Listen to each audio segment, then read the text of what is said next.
Island, just north of Killarney Lake. A little bit of background on this property. It originally came with a cabin. I'm not certain on the date of construction, but a principal house was built with a building permit, and at the time, this cabin was considered grandfathered, so this property had 2 dwellings on it. However, when the current owners asked to replace this cabin, they were denied a building permit because the current land use bylaw only allows 1 dwelling per property. However, this is the view of the cabin facing west, and sometime during 2013, that cabin was replaced with a 2-story house, as you can see here, with a significantly expanded footprint. And in a different place? This is pretty much the exact same view with this tree chopped down. So it's still encroaching? No, the cabin was relocated when the first house was built, and it was relocated off of the Okay. right-of-way. So it's not encroaching on the right-of-way. But this property does contain a number of other encroachments. As you can see here, this is the Fernie Road right-of-way, and this is looking at that right-of-way facing south. So there's an extensive landscape front lawn, there's a pond. This is a woodshed structure, and there's a carport in the background here, as well as a gravel driveway and several parking areas. Do we actually have a black and white map of the road? Because it's hard to see through the trees where the road is. I think here, in the application in the site plan here, it doesn't show the extent of the right-of-way, but this gives you an idea. So we were looking towards the south. In that photo, this is the front lawn area, this is the woodshed, and there's a carport right at the bend here. And the road right away is not built, obviously, if they've got all this stuff on it. So there's Currently- no actually road built there. Yeah, currently Fernie Road, the road curves around the right-of-way. Oh, So I just want to, they're basically at the top of the cliff, right? there is a rock bluff. Yeah. So the road, the as-built Fernie Road is at a much lower At the grade. base, yeah. And then where the construction comes out onto the. So is the current road built within the right-of-way? No. no. It's on somebody else's property, though. So the actual Yes. road, okay. Sorry, carry on. I just think people needed that to get it in context. Okay. So Fernie Road goes past this property on both sides. Way and it's out built. around it. Yes. It loops around at the bottom of the cliff. That's a public road that's built on someone else's property? Yes. Okay. The Typical problem. variance application is to legalize this second house that was built without a building permit. To legalize it as a detached secondary suite by asking for a variance to reduce the front setback from 7.5 meters to 3 meters, and also to increase the maximum floor area allowed for a detached secondary suite from 115 square meters to 138 square meters. Okay, but the crux of the matter is that they went and built a 2-story house without a building permit, right? Is that? That's why they're asking for a variance now. So this happened in 2013, and it was brought to the municipality's attention by BC Assessment in 2015. Is that normal practice for BC Assessment to do that? Yeah. From my understanding, they do their assessment based on information from the building permit, and they were surprised to find another house on this property with no information. So they asked us for the information, and we didn't have any. They do flyovers now, which is helping them find a lot of things. It's not flyers, they do assessments by Assessment. the area photography, so Yeah, that well, area that's what I photography, meant. they're they do their But you have a to. desktop assessment. How do you do the aerial photography if you don't do plug? Yeah, but it's from, but it's from the data sets. How big is the property? Sorry. Don't have that off the top of my head, but it is well beyond the size required for a detached secondary But school. is it 5 acres, 10 acres, an acre? I actually don't remember that right now. Okay, fair enough. I believe I put it in the report. I think I read it. My question is, now I'm confused, is the cottage still there too? No, the cottage was replaced. Okay, thank you. Yes. It's hard to make out from this site plan, but the original cottage footprint is there and actually still had a portion encroaching on the right of way, and the replacement brought it back a little bit.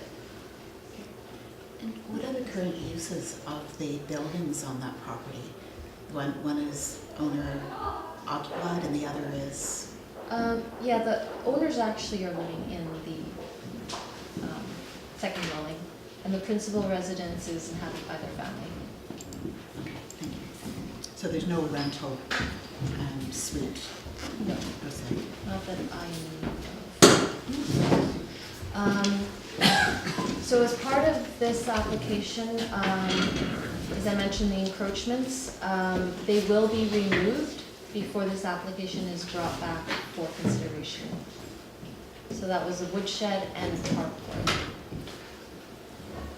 I guess I'm not so concerned about the encroachments, given the road situation, but I am a little bit concerned that they went ahead without using a building permit and coming back Yes, for forgiveness afterwards, but yes.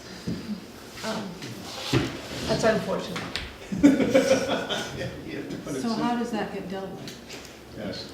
Lack of building permit, If- fines, and knowing it's built to code and all that stuff? Well, in order for them to apply for a building permit, they will need to obtain a variance first. So this is their first step in resolving that issue.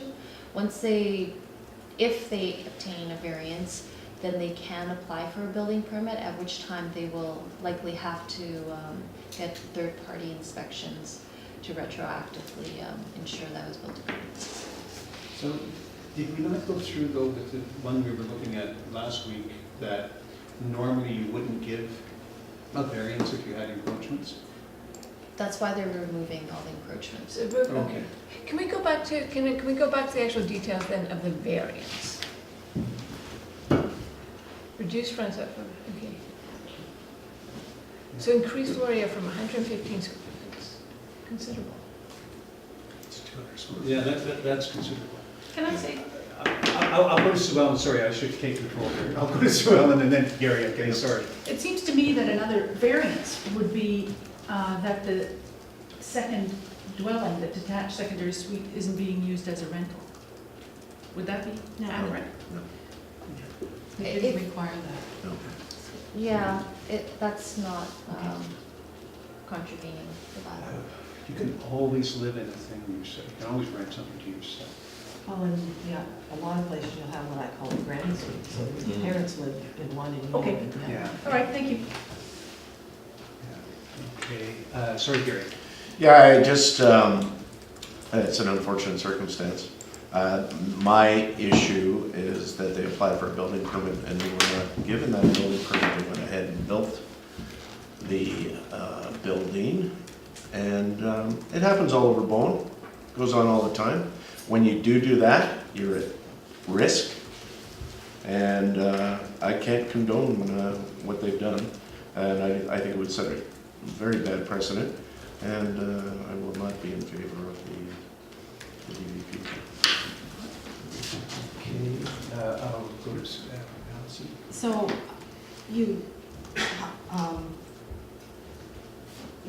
they issue the DVP, but they haven't actually applied for a building permit? Because the normal process, in my understanding, is somebody applies for a building permit, they then get told that they need to get a DVP. So. Not necessarily, if they know they need a variance, they would apply for the variance first. Pardon?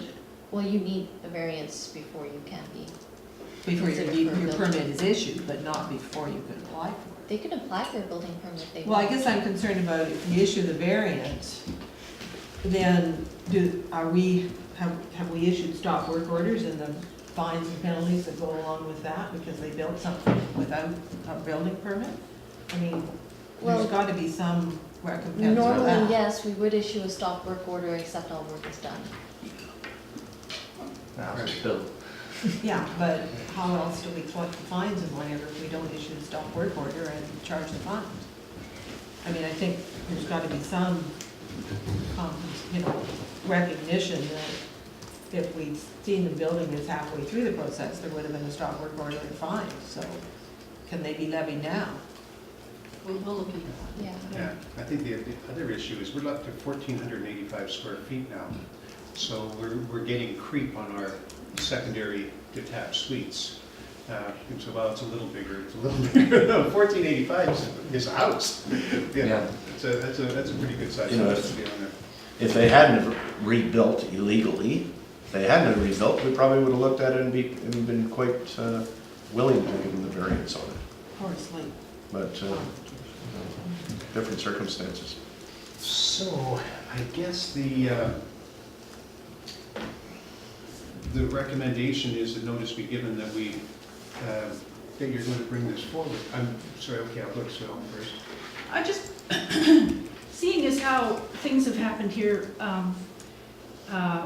without permission, and that the assumption, well, I'm in favor of upholding our bylaws, and I'm wondering if we could not issue this notice of DVP until the encroachments are gone. Like, let's do it one step at a time, is my suggestion.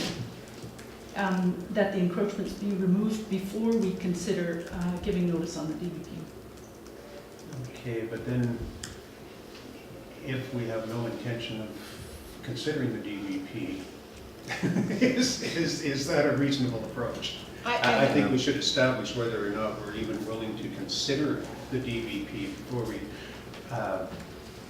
talk about the encroachments. The encroachments are pretty minor issue here. As I say, this is the land at the top of the cliff. Okay, I'm just You looking can't for see from here something to do. what is happening up there. And if we're talking about a parking lot and a woodshed, that compared to building a 1,485 square foot house without a building permit, I mean, it's just the most minor part of the issue. I think it'd be disingenuous of us to say, well, take away your woodshed and so on, and then we'll look at it, and then say, no, we decided not to look at it.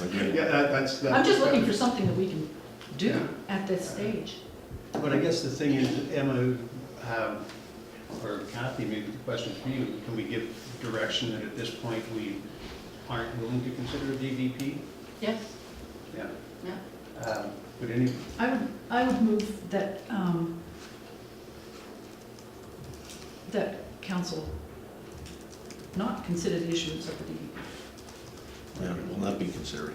do we have a second? Be denied. Could we add at this time to that resolution? Sure, who knows what may I happen mean, in they the future could come back to and change our mind. change the square footage somehow, or solve the building permit issue. No, I think we should be really clear. I mean, there seems to be lines crossed all over the place, so I think we should just draw a line. Well, whether it says that this time or not, it's kind of inherent. I just still want to, Yeah, so I think- that's my motion. rather than getting into voting on amendments and all that. Well, I guess Or my, unless you want to push it, sorry. well, I guess, I mean, I don't, there's family living in the other one, so I don't know what Emma means by family. Is it parents or is it young kids with a family? And, Yes. I can certainly understand the motivation for building it. I really don't understand why they went ahead with that building permit. And I don't know what the fine process would add up to. You Not know, significant. well, I don't know, I mean, it's 3 years ago that they built this, so the fine's retroactive to the day they built it on the daily thing, or from the time they issued the fine, and, Well, I mean, they're interesting points. Let me just go to Maureen for a moment while you. I just would like clarification from staff on the questions that Councillor Morris is asking. If we refuse to consider a development variant permit, where does that leave these people? The status quo. Yeah, If a variance is not issued, then they will not be able to legalize. It will continue to be an illegal, non-conforming structure, and we would have the right to ask for it to be removed. Would we register something on title? No? Why wouldn't we register something on title to say that it's illegal, non-conforming, and was built without a building permit? Because it just is. Well, then any future buyer is aware, and their insurance company is aware, and there's a whole bunch of, How big is, how big's the other dwelling? quite a bit larger. I'm not sure. Would be I think it's on the, it's on the drawing. 1,800 square feet, something like that. It's I not just order can't of quite magnitude. read it. Okay, so it's larger than the newly built Yeah. building? yeah, but 1,800 square feet is only 400 more than, Yeah, it's not a huge house, it's just a normal size house. But I think maybe, I would suggest that we approve the motion, and that in a more general sense, we pass this along back to staff for legal opinion on how council should be considering these situations in the future. I think that we're kind of floundering here. I don't think we have a real strong feel for what our powers are and what our obligations are and how we quantify it. Let's kick this one back. I think everything you're saying is supporting a motion that we defer consideration of this, not that we say we're not going to consider. And I would, Unless the majority of council feel that this, yeah, irrespective of this. Don't we have something that's seconded to be? it's been moved It and has been seconded. seconded. We are- seconded? Yes, it was seconded, and then Allison proposed an amendment. No, I haven't, to add at this time, yeah. Yeah, to add at this time, so, and Sue Ellen wasn't taking that as a friendly amendment, so we would now have to vote on the amendment, and you know how these things go. So,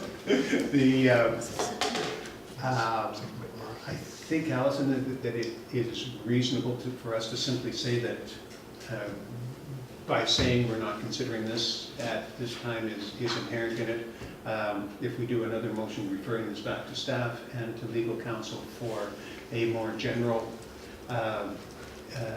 direction on how we should be approaching these in the future, I think that would inform us as to whether or not we would ever look at this if it came back before us. So for clarification, is the motion to reject this application and separately to ask staff to come back with more information? That would be my, Not more information on this not one. on this one, on legal opinion.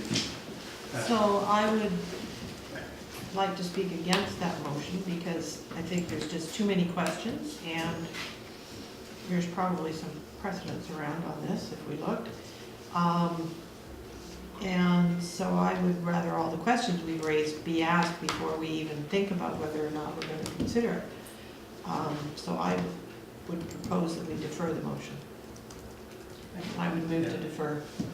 I would suggest, as the recommendation from Councillor Faust, the recommendation is to not consider the DPP. I do think we should get a legal opinion regarding the specific issue. There's a number of issues here. And then the second recommendation would be that staff be directed to get a legal opinion and report back to council. So that's, you're Separate speaking. one. That's a I- separate motion? Okay. So- Run the first Well, I one. don't see how we can ask staff to come back and give us information on this one when we said we're not going to consider it. Not on this one. The recommendation is not considering issuance of the DVP. That can be brought back anytime. Is that, could somebody read what Tyler's got written for the Okay. motion? Well, I didn't hear issuing. let's throw that in there, Tyler. So roughly, that, No, precisely. well, thank you. The council not consider the issuance of the DVP, that was moved by Councillor Faust and seconded by Councillor Ander, and that council refers to staff and legal counsel how to approach these situations in future and report back. Which has not been moved or seconded. So, let's try it. We don't want to spend all day on this. Let's try dealing with that first motion. All in favor? Okay, and so that is passed. You didn't ask for opposed. Opposed? And Allison is opposed. So the second one, I think maybe that Yeah. motion should be tightened up a little bit. That, I have one. No, let Kathy, please. just a DVP and whatever number it is, and the other legal issues be referred to the legal counsel for advice and staff report back to council. Okay. that. So, we have a seconder on that. Okay, can I call the question? All in favor? Okay, and that passes unanimously. Okay. Can I just say, I Thanks, really Em. appreciate the second motion here, because I think how this gets handled is going to be very, very important going forward. I Yes. mean, pulling in the detached secondary suites bylaw, we were aware that there were many instances where second buildings were on properties that were, that we wanted to bring into the fold, you know, essentially to make them legal. And I imagine that there really are many of these circumstances out there, Yes. with a lot of people feeling uncertain about what they've done. Right. I think we could chat about this all day, guys. So we've made the motion, let's move on. Okay. Thanks, Ed. Sorry, I just know we're, we could talk about it for a long, long time. Okay, Daniel. Good morning. Good morning. So I'm here today with a rezoning application for 391 Salal Road. So, located on the east side of Salal Road, just north of Josephine Lake. It's a 2.5 hectare property, or about just over 6 acres. And the property itself is right here on Salal Road in the RR3, Rural Residential 3 zone.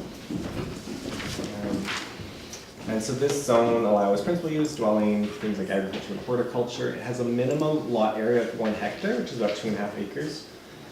And then it has a minimum average lot area of 2 hectares, which is 5 acres. So I often get lots of confused looks when I try to explain to people come in asking about subdivisions, what's the difference between the minimum lot area and the minimum average. So our land use bylaw splits these out, so we say that the minimum size of any lot has to be that minimum lot area of 1 hectare, but the overall subdivision, the average lot size of the lots in the subdivision have to meet the minimum average. So in this case, the minimum average is 2 hectares, then one property would have to be at least 4 hectares in size to be subdivided, so that the average size is that 2 hectares, even if one of them is smaller and one is bigger. So the applicant would like to rezone the property to the RR3B zone variation, which removes this minimum average lot area regulation. So that would allow the property to be subdivided into 2 lots, each of which would be at least 1 hectare or 2.5 acres in size. So just going back, again, this is this RR3 lot here, so some of the surrounding lots have been rezoned, rezoning in 2000, I believe, that rezone these into the RR3B zones to allow them to be smaller. That's essentially what this applicant is asking to do as well, is to be rezoned into the RR3B zone. So one thing that staff flagged during the review is that in our OCP schedule for Parks and Trails, we've identified, this is the 391 Salal, is this property right here. We've identified this as a potential route for a trail connection, so connecting Salal Road with the Crown Land area. So what we'd recommend at this point is to refer the application to the Parks and Trails Committee for comment on whether this trail is still something that we would seek, and what an ideal location is. So right now it's like this trail shows it sort of through the middle of the lot, and then the location being at the southern end. So if we go back to the aerial photo, you can see the house itself is here, and so the applicants indicated they'd like to divide it roughly 1 hectare each, sort of top and bottom, or through the middle. And so a potential trail connection could be at this end, or could be through the middle. You didn't mention that there's already a statutory right-of-way down there. Yes, so there is one, there's quite a narrow one on the northern end of this property. How narrow is that? I think it's a 3 meter. So So not, it's good. so standard trail. Yeah, so feasible. So there's one through here and one through this side. And I believe so that's something too I want to discuss with the Parks and Trails about. Currently, when we look at our wet, this area leads into sort of a wet area right in here. So the thinking is, can we widen it or improve it so that it's a more feasible trail location and avoid some of the areas? But that would be I'd like to talk to Parks and Trails about it and do some site visits. So that's a recommendation to refer it to the Parks and Trails Committee and to prepare the amendment bylaw based on that. Okay, I'm gonna go to Melanie first and then Allison. Yeah, support of it, and I'm really interested to hear what the Parks and Trails Committee has to say on this. Yes, likewise. Allison? Well, I'd like to know a little bit more about the dedicated right-of-way that's already Sure. been dedicated, because it Mhm. seems to me if we've got a usable dedication already, then another 10-foot strip isn't much of an amenity. The other is, this is an example, I think, where the housing policy will come in and we'll have cash in lieu instead of affordable housing So property. the housing policy is for 3 or more units. So this won't fit. So this would go from 1 to 2, so Only two, okay. yeah. And are there any trails built on Crown land right now? Because I do remember Gary Anderson coming and making a presentation to council and wanting a trail built so you could get from Forest Ridge Yeah, through and whatever. So Okay. is the Forest Ridge Trail isn't built either? I'm not sure. Okay, so that's another question, is the Forest Ridge Trail built? Sure. And they'd also have to give the 5% at the time of subdivision? That's if there's 5 or more lots. Well, but isn't that a time frame? Is 5, if the lots were created more than a certain number of years tight?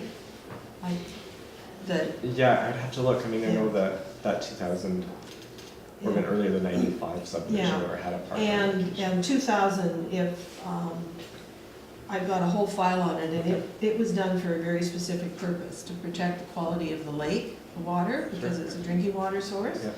And so I don't know if there should be any, looking at the map and the topography lines, there was something with some, a lot with gradient in it, but maybe I missed it. How, is there any runoff from that lot? Is there any protective buffers that need to be for the creek that runs down Mhm. through there? Is it Jack Creek? Because that also runs into Josephine, which is a water Good source, point, and yeah. water license is lower down, so it needs to be, or it runs into one of the others. We don't have a big enough map to look at it. So there's a bunch of questions I've got, so at this point, I would want to refer to the Trails and Greenways and the APC and get the answers back and then proceed with the drafting of the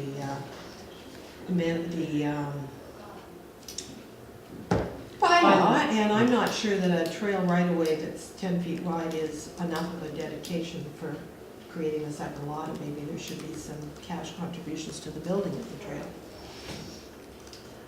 Okay.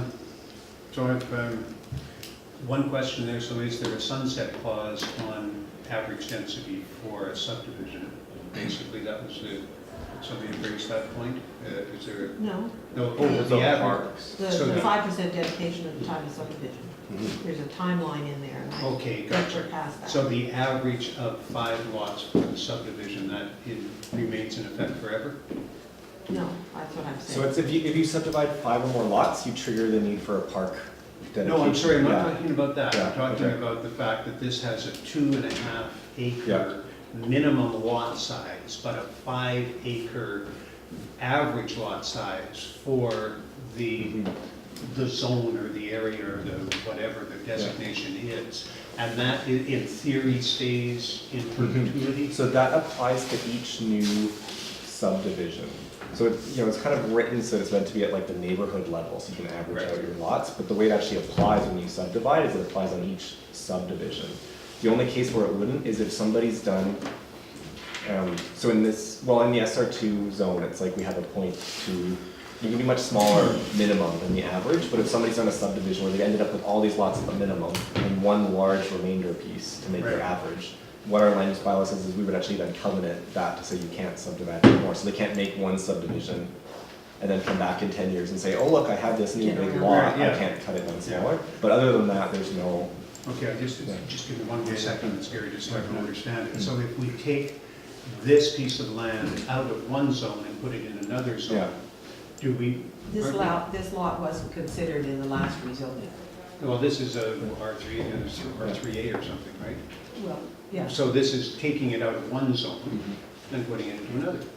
And if we do that, what are the implications for the balance of this zone as far as maintaining the average lot size? So it Or just the new applies, zone? yeah, it just applies per parcel at time of subdivision, so it doesn't, like the remainder of the R3 doesn't affect that, it's the average of the subdivision. When you create the subdivision, your subdivision has to have a minimum average of that size and a minimum lot Right, size. so if in future, if you move it from one Yeah, parcel, one designation to another, you just forget about that average size?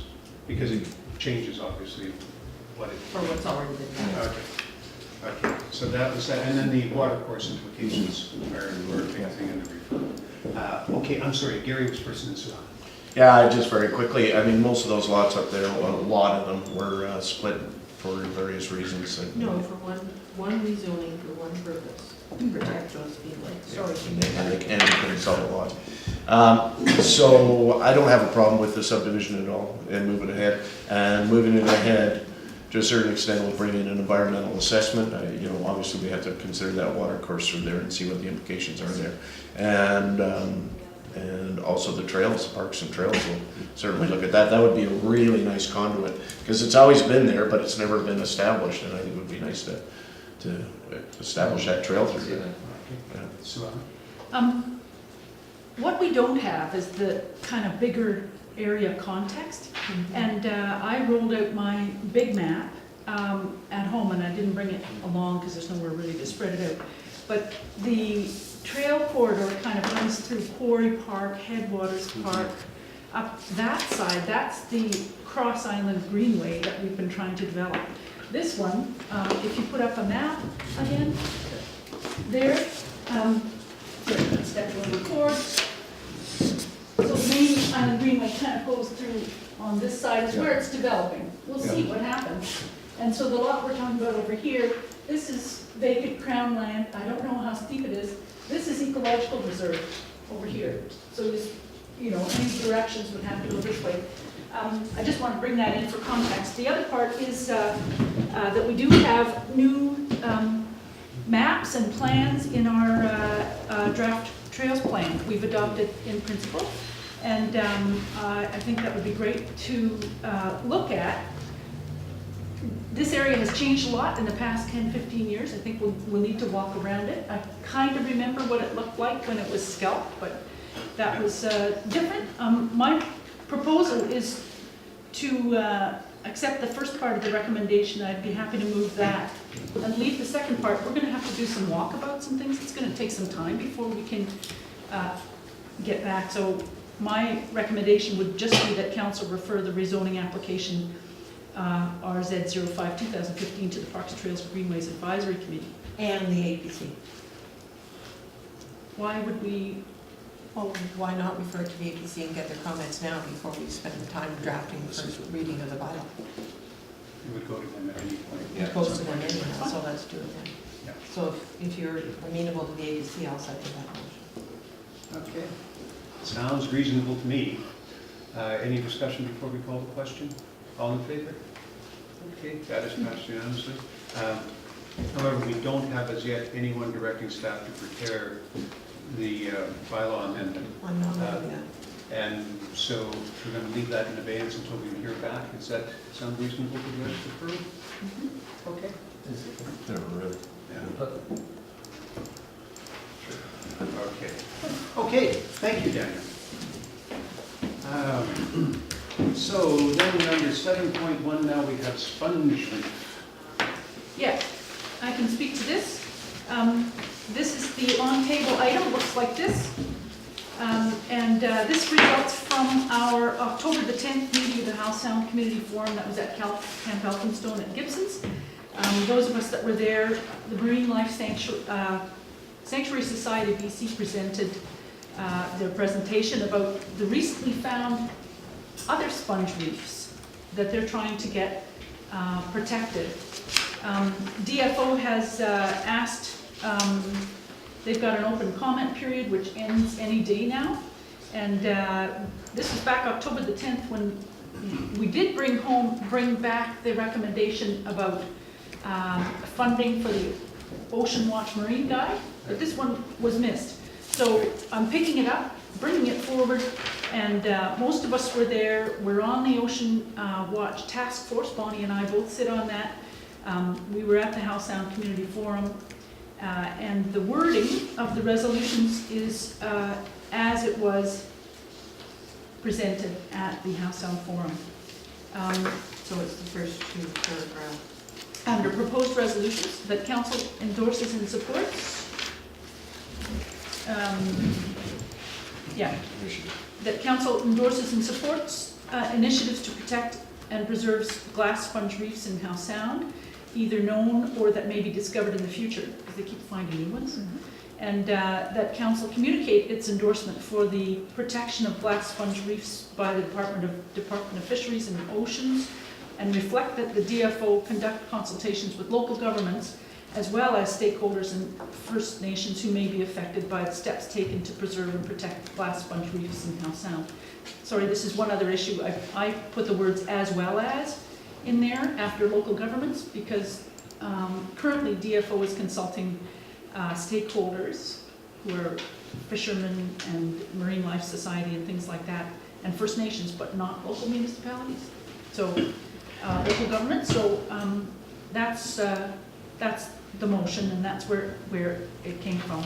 Right now, there's a bunch of glass sponge reefs that are unprotected out there. Okay, so you're making that motion, seconder? Okay, any discussion before I call it? Yeah, I would like to make one comment, and not in any way to oppose it. But if you take just on a matter of semantics, that council endorses and supports initiatives to protect and preserve grass sponge reefs in Howe Sound, full stop. I'm not sure why they're either presently known or that may be discovered in the future. Yeah, that was my question. That is sort of out there language. The first part of this sentence speaks to the preservation of sponge reefs in Howe Sound